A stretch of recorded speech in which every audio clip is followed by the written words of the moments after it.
Speaker sir, శాసనసభ అంటే అధికారులకు లెక్క లేకుండా తయారైంది అధ్యక్ష. ఎందుకంటే సారీ టు సే దిస్, ఇప్పుడు మనకు రేపు పద్దులు ఉన్నాయి, ఎజెండాలో మీరు పెట్టినరు.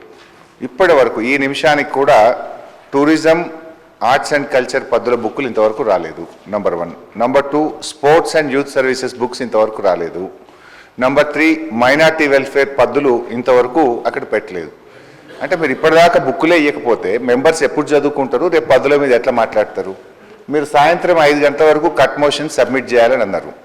అసలు ఆ పద్దేంటో, ఆ పద్దులో ఏం ప్రతిపాదించిందో ప్రభుత్వం ఆలోచన లేకుండా, దాన్ని చదువుకోకుండా మేము ఎట్లా కట్ మోషన్స్ ఇవ్వగలుగుతాం? సభ్యులు ఏ రకంగా మాట్లాడతారు? అంటే ఈ ప్రభుత్వానికి శాసనసభ అంటే ఇంత పట్టు లేకుండా ఉంటే ఇది కరెక్ట్ కాదు సార్. దయచేసి మీరు మా రెస్క్యూకి రావాలి, మీరు ఆ ప్రభుత్వ ఉన్నతాధికారులను పిలిపియండి.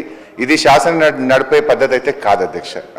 మేము ఈ రకంగా ఇది నడిపే పద్ధతి అయితే కాదు. నంబర్ 1. నంబర్ 2 అధ్యక్ష, సభ కూడా మీరు మా తీవ్ర నిరసన తెలియజేయడానికి నేను మైక్ తీసుకున్నా అధ్యక్ష. ఈరోజు ఉదయం కూడా సభ 10 గంటల 6 నిమిషాలకు స్టార్ట్ అయింది. ఏ రోజు 10 గంటలకు ఉదయం సభ స్టార్ట్ కావడం లేదు. నంబర్ 1. నంబర్ 2 అధ్యక్ష, టీ బ్రేక్ ఫర్ 10 minutes అంటున్నారు.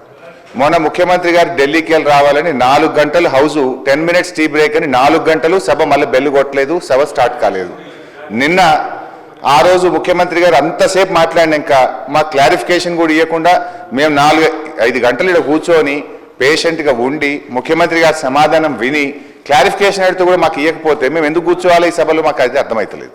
నంబర్ 2, నిన్న కూడా అధ్యక్ష, నిన్న కూడా ఏమైంది, 10 minutes టీ బ్రేక్ అన్నారు. 12 గంటలకు కొడితే నేను 3:30 వరకు నేను మాట్లాడాల్సిన స్పీకర్ను 3:30 గంటలు ఎప్పుడు బెల్లు కొడతారో అని ఇక్కడ కూర్చుంటే 3:30 గంటలు 10 minutes టీ బ్రేక్ అని ఇట్లా ఆపి సభ నడిపే పద్ధతి ఇది కరెక్ట్ కాదు. ఈరోజు 10 minutes టీ బ్రేక్ అన్నారు, ఇవాళ బట్టి గారు ప్రిపేర్ అవుతున్నారు, ఉప ముఖ్యమంత్రి గారు అని చెప్పి 1:30 నుంచి బెల్లు కొట్టారు, రారు.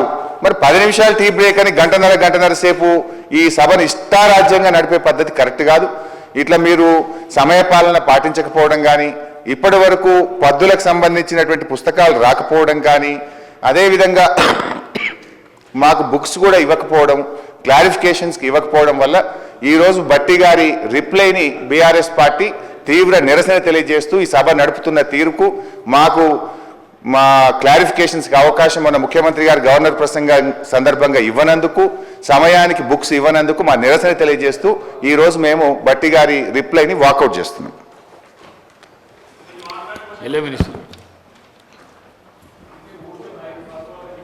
అధ్యక్ష, గౌరవ సభ్యులు హరీష్ రావు గారు ఈరోజు శాసనసభకు సంబంధించిన సాంప్రదాయాల గురించి అనేక విషయాలు చెప్పడం జరిగింది. వారి ప్రభుత్వంలో అసలు వారు నడిపిన తీరు చూస్తూ ఉంటాయి అధ్యక్ష.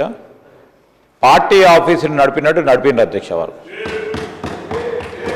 ఈరోజు ప్రజాస్వామికంగా మీరు అక్కడ కూర్చొని సరి అయిన సమయంని వారికి కేటాయింపు చేస్తూ అందరికీ అవకాశం కల్పించాలని ఒక ప్రజాస్వామిక పద్ధతిలో శాసనసభను నడిపిస్తూ ఉన్నారు అధ్యక్ష.